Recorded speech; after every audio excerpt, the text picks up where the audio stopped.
Ok, boa tarde a todos. Eu estou aqui em representação da Engie, que eu fui convidada para fazer uma conversa aqui um pouco aqui agora à tarde.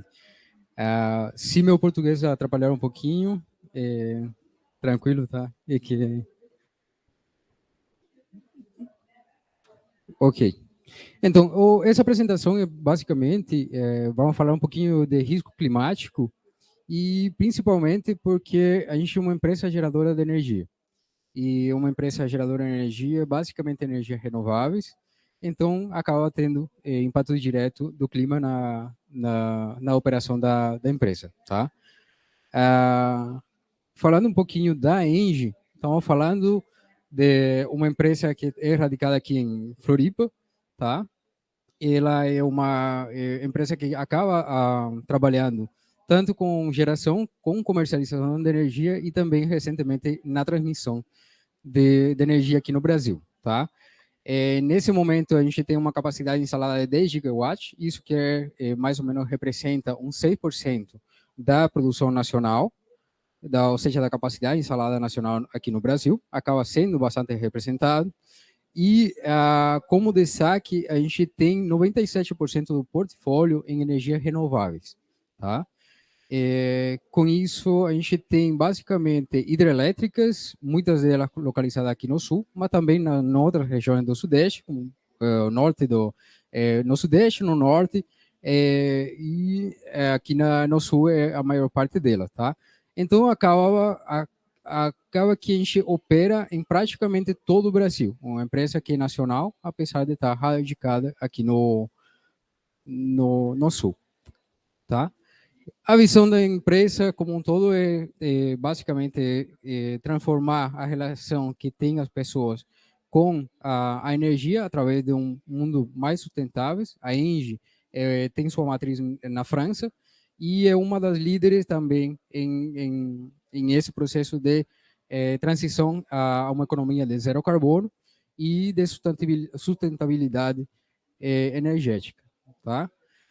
E quando falamos mais ou menos da matriz energética do Brasil, principalmente da geração de eletricidade, ela é bem concentrada em hidrelétrica, praticamente 56% da matriz acaba sendo com hidrelétrica, acaba sendo bem representante, e o resto das energias renováveis, biomassa, eólica, solar, acabam tendo também, e nesses últimos anos tem tido um aumento bastante expressivo do volume de energia que a gente tem de fontes renováveis. Mais ou menos aquele gráfico lá está mostrando que no Brasil, quase ou um pouquinho abaixo de 16% da energia, da capacidade instalada de geração de energia aqui é não renovável, tá?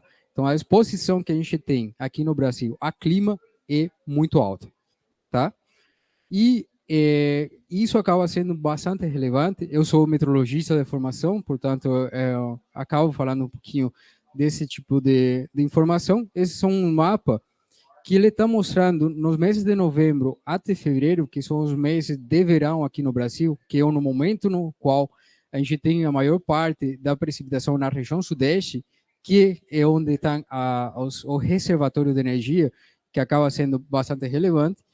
Nos últimos 30 anos, comparado com a década de 1980, as 3 décadas, 1981 até 2010, está tendo mudanças. Está tendo mudanças, e principalmente no mês de dezembro e janeiro, que são os meses que mais chove aqui no Brasil, que mais água a gente tem para recarregar os nossos reservatórios. Isso dá um primeiro sinal de que a gente está com uma variabilidade climática que está ali interagindo também com o que a gente sabe que está acontecendo com as mudanças climáticas. Então, é uma inquietude que tem todo o setor elétrico brasileiro. A Engie, como uma das principais empresas, acaba também se preocupando e ocupando, que é mais ou menos o meu papel aqui, é mostrar que a Engie está também se ocupando em tentar ter uma maior quantidade de informação possível sobre esse tipo de fenômenos, tá?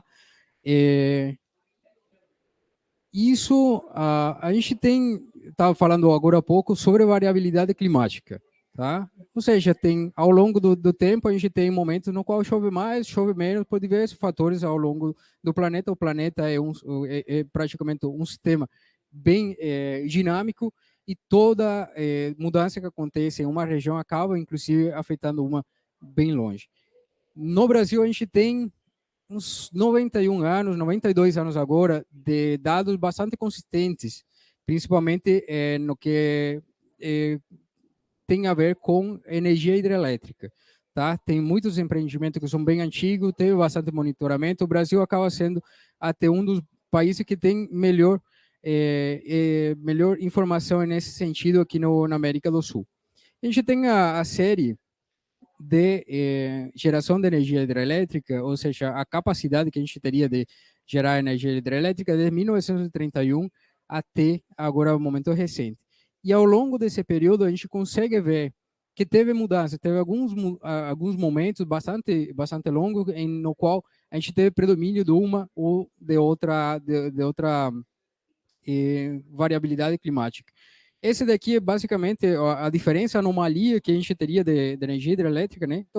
Então, aí, as barras vermelhas estão querendo dizer que nesse ano a gente teve menor capacidade, ou seja, choveu menos no Brasil, a gente perdeu capacidade de geração hidrelétrica, e quando a gente tem barras azuis, ou seja, positivas, a gente estava com um superávit de energia hidrelétrica.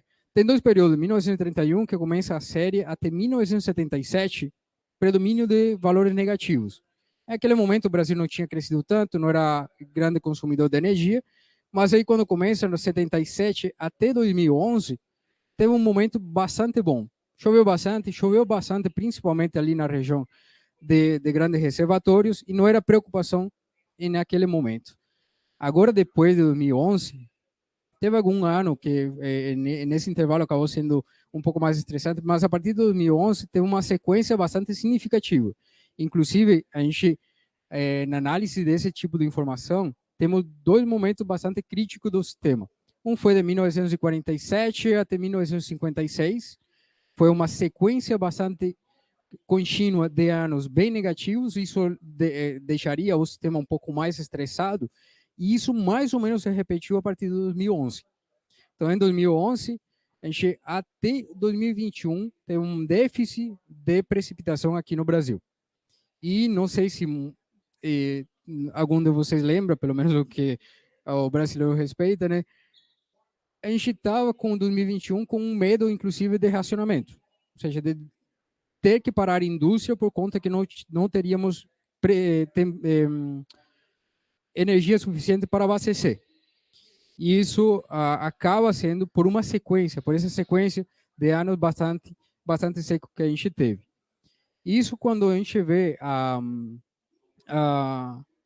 o quanto de energia nacional o ano 2019, 20, 21 e 22, o quanto representava as energias renováveis, estamos falando de hidrelétricas, eólica e solar, que são as principais que a gente tem, elas ocupavam bem pouco espaço aqui em 2019 e inclusive em 2020. Porém, 2020 tem uma ressalva, né? Ali em 2020 foi no meio da pandemia, toda a indústria a nível mundial parou e o Brasil também não ficou fora disso. O que quer dizer que nesse ano a gente teve menor produção de energia mesmo por conta da pandemia. Ainda assim, quando chega 2021, retomada da economia, não tinha chovido o ano 2020 e 2021, reservatórios da região sudeste não tinham elevado o seu nível de armazenamento e estava uma situação bastante crítica. Levou a bastante ações para diminuir o risco de blackout. E esse risco de blackout foi bastante caro, porque foi acionamento de termoelétricas, que são muito caras. Estava falando de combustível fóssil, diesel, gás, acabou se acionando todo o parque térmico do Brasil, e essa conta não é para o governo só, acaba indo também para o próprio consumidor. Então, aqui estamos falando que quando o Brasil experimenta um momento bastante crítico de clima, todo mundo vai ter que pagar por isso, principalmente na geração de energia. E aí, a Engie, como uma das principais empresas de energia, acaba se preocupando nesse sentido. E foi mais ou menos nesse momento quando fomos chamados para fazer uma chamada, ou seja, a gente estava interessada em colocar financiamento em projeto de pesquisa na área de clima.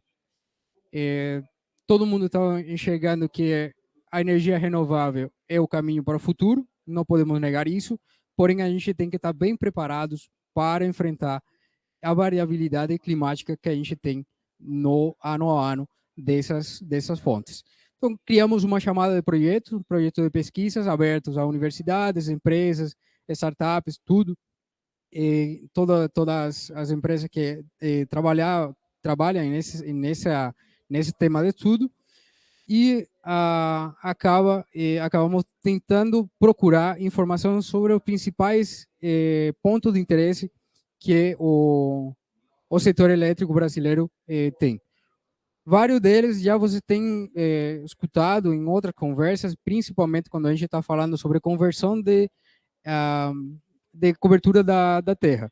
Então, geralmente, quando a gente tem uma mata nativa, ela está preparada para um balanço hídrico específico do lugar, ou seja, chove, o escoamento, o rio acaba mantendo sua saúde hídrica, e quando a gente começa a converter para pastagem, principalmente pastagem, culturas agrícolas muito mais baixas, a gente tem uma quebra desse comportamento.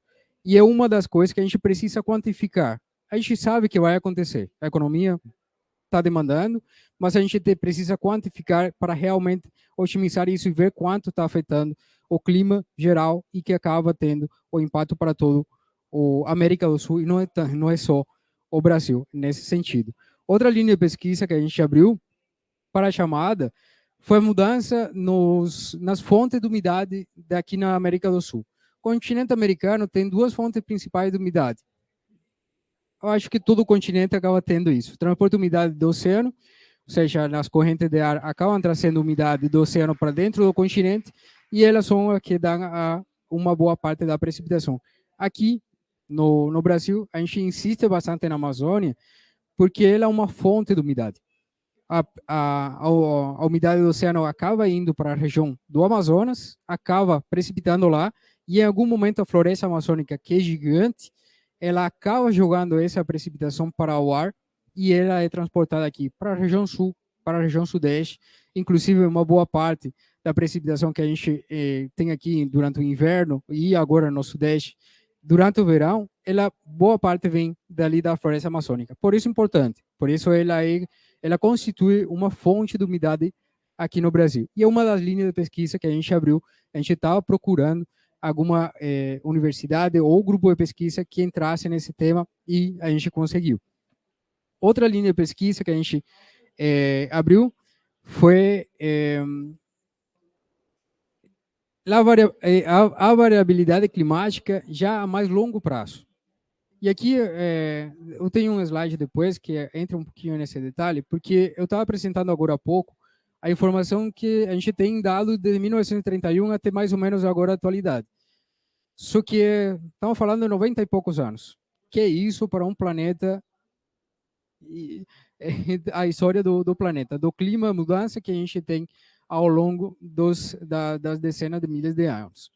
Então, a gente precisa entender um pouquinho mais. A gente precisa ir um pouquinho mais atrás, ver quando a gente estava com uma condição similar à que está agora, ou se a gente está preparado realmente para as mudanças tão aceleradas que estão acontecendo nesse momento e que acabam representando um risco bastante alto para aqui o clima do Brasil, tá?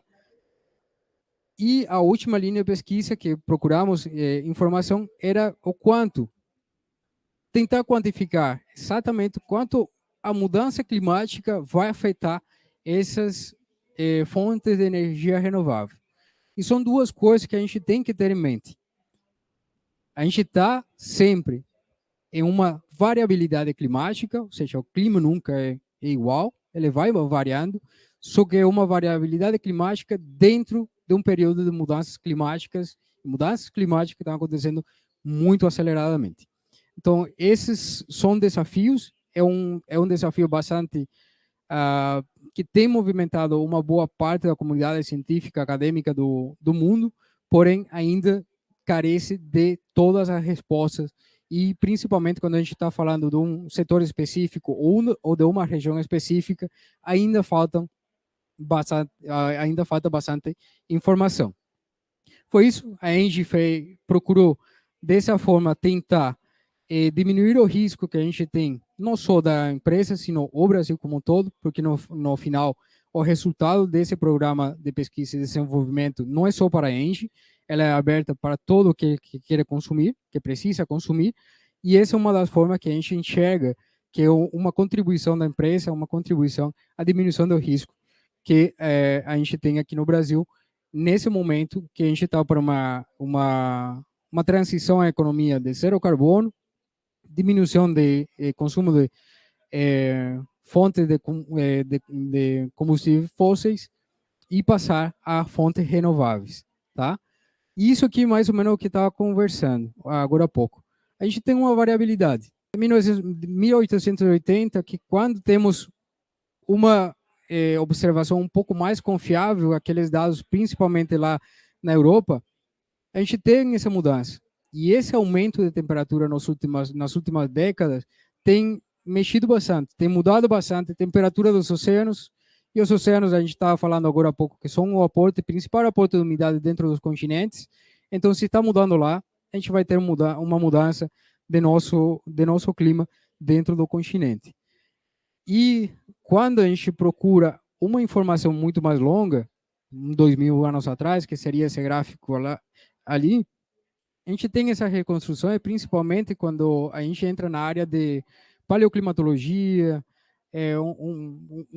e procurando não aquelas medições exatas de um instrumento, porque naquele momento não tinha instrumento, mas tem vários proxies, anéis das árvores, as conchas no mar, todas elas têm informação sobre como está comportando a temperatura naqueles anos. E isso é uma área bem específica que procura sempre ter essa informação e reconstruir esse dado que é bem mais antigo. A gente tem um problema. Nunca, nesse histórico mais curto prazo, uns 2.000 anos atrás, a gente nunca esteve com uma temperatura tão alta. Então, a gente não tem documentação suficiente para ver como que era o planeta, como estava reagindo naquele momento, 2.000 anos atrás.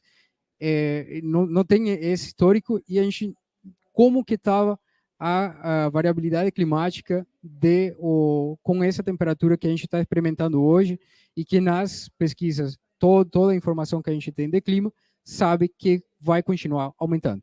A gente não tem atuado o rápido o suficiente como para mudar esse aquecimento que está acontecendo no planeta. A chamada teve bastantes grupos de pesquisa que enviaram em seus projetos, tá? A gente teve em total uns 50 projetos enviados, e eu quis destacar isso principalmente porque a gente não conseguiu financiar todos. A gente acabou selecionando apenas 8, mas queria mais ou menos colocar aqui, se alguém tem nas suas empresas, nos seus institutos de pesquisa, procurando parceria para desenvolvimento de pesquisa, de projetos de pesquisa e desenvolvimento mais específicos, temos material aqui no Brasil, tem universidades especializadas nesse sentido, excelente grupo de pesquisa nesse momento, e eles existem já faz um bom tempo, são institutos de pesquisa bastante consolidados. E eles estão interessados também em procurar essa parceria público-privada para financiar os projetos, tá? Desses 50 projetos, a gente acabou selecionando 8. Deles, eu não consigo trazer resultados ainda, porque eles começaram agora há pouco, a chamada é bastante nova, mas esses daqui são selecionados que a gente já tem no nosso portfólio de projetos de pesquisa e desenvolvimento, e cada um deles, não vou ler o tema de cada um, porque seria bastante comprida a apresentação, mas eles estão procurando as respostas que o setor de energia do Brasil está precisando, e não só aqui no Brasil. A gente está falando vai ter como área de estudo a América do Sul, então acaba sendo bastante interessante para um leque bastante amplo de pessoas, e a nossa expectativa é que esses projetos acabem começaram agora em março de 2022, a execução vai ir até pelo menos junho de 2024, e durante a execução dos projetos, a gente está aberto à troca de informação, de metodologias, inclusive de discussões abertas. Aqui uma comunidade que acaba se preocupando bastante pela questão de clima, de risco climático, que acaba sendo o nosso foco, e aí o convite que faz a empresa para fazer esse intercâmbio de informação e resultados, tá? Temos como lema praticamente no nosso dia a dia, e é que essa transição para energia de baixo consumo de carbono, principalmente energias renováveis, né, ela vai precisar um melhor entendimento da variabilidade climática. Não temos como confiar que o mundo vai ter todo o seu desenvolvimento social e econômico em cima das energias renováveis se a gente não consegue entender o melhor possível essa fonte de energia. E aí estamos falando de água, de vento, de sol. Então, essa é a nossa preocupação. Os projetos terminam em novembro de 2024, que é o momento do relatório que vai para as instituições do governo, mas durante todo esse processo fica o convite aberto a todos participarem, inclusive não só do Brasil, sino de toda a América Latina, Caribe, que já a gente viu que tem aqui também bastante representação, tá? Essa seria a nossa apresentação, tá? O nosso foco. A gente está tentando contribuir um pouco mais com o desenvolvimento de estudos sobre o clima, que consigam diminuir o risco das energias renováveis, que consigam ser viáveis para o nosso desenvolvimento como mundial, né? E mais ou menos isso aí. Tem meu contato e, obviamente, acho que temos um tempinho aí que daria espaço para algumas perguntas, se vocês tivessem alguma dúvida, querem trocar alguma experiência também.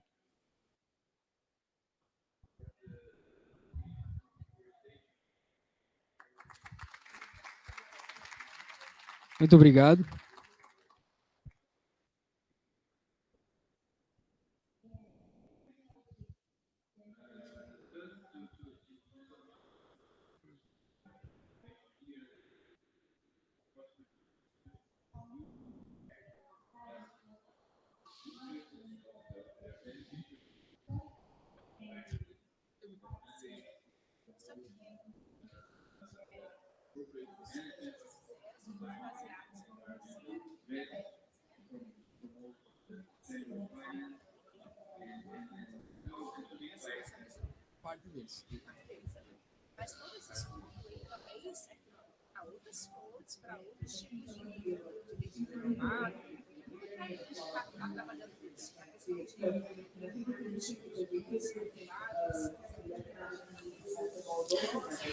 Sim, inclusive eu vou retomar aqui a apresentação, porque tem um desses projetos que foi aprovado, que é da Universidade Federal de Itajubá, seria basicamente, ela estaria procurando precisamente isso, não só hidro, sino também a energia eólica e solar, e como está sendo projetado nos modelos climáticos de longo prazo, que seriam a última geração, que é o CMIP6.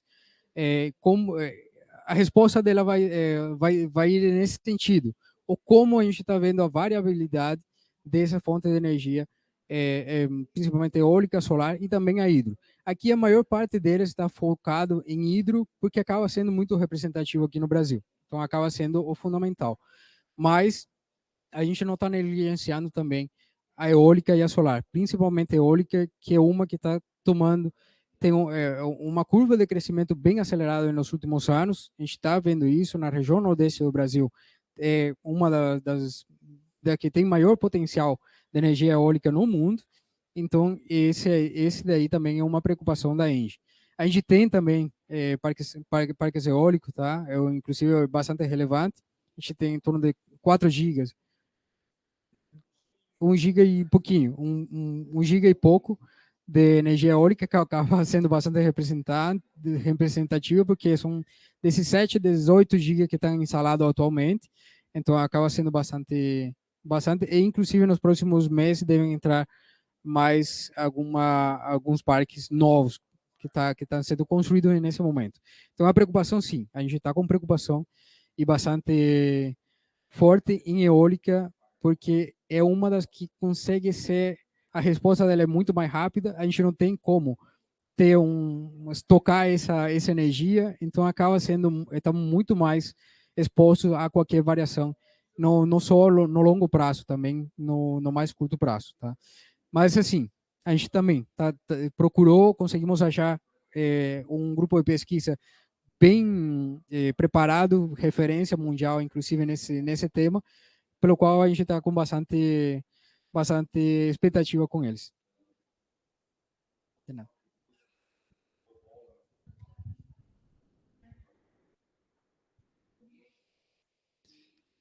Alguma outra pergunta? Ok.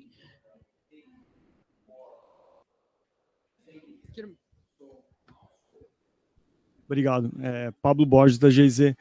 É, na elaboração, eu acho que foi um edital, né? Isso que está chamada, né? Na elaboração, vocês chegaram a contactar outros, digamos assim, atores relevantes do setor, né? Acho que, por exemplo, a EPE, né? Que é a empresa de pesquisa de energética, o Ministério de Minas e Energia, CNPq, desculpa, Ministério de Ciência e Tecnologia.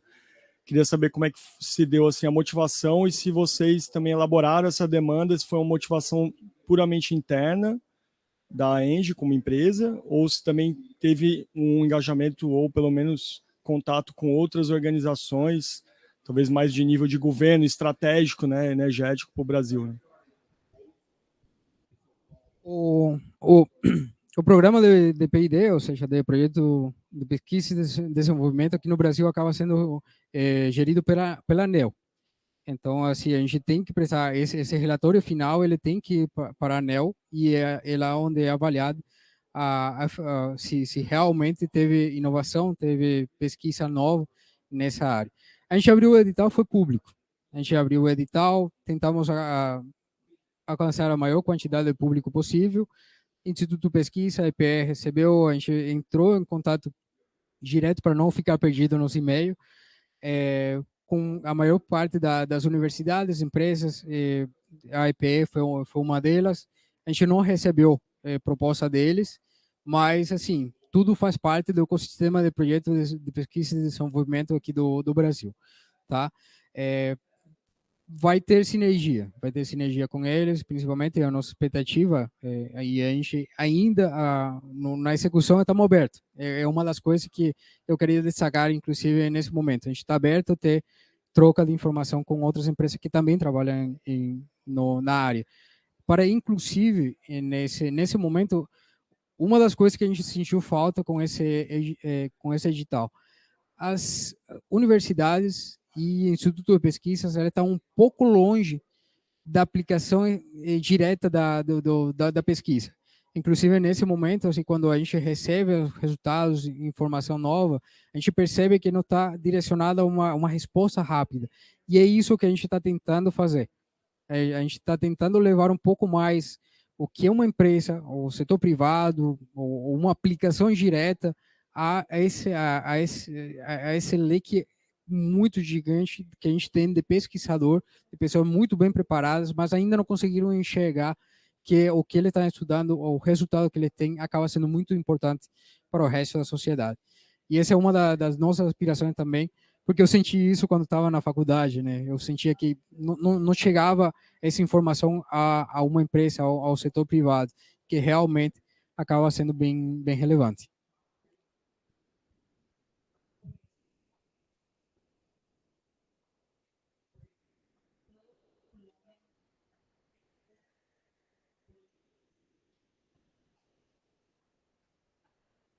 Ok. Acho que por enquanto, não tem mais nenhuma outra pergunta. Dá por encerrada a sessão? Não sei se tem alguém da organização aqui. Não tem. Então tá. Muito obrigado a todos. Aí, se tiver alguém conhecido na área que está procurando também contribuir nesses assuntos, por favor, passe meu contato. Podem entrar em contato com a Engie, que está totalmente aberta. Tá? Obrigado.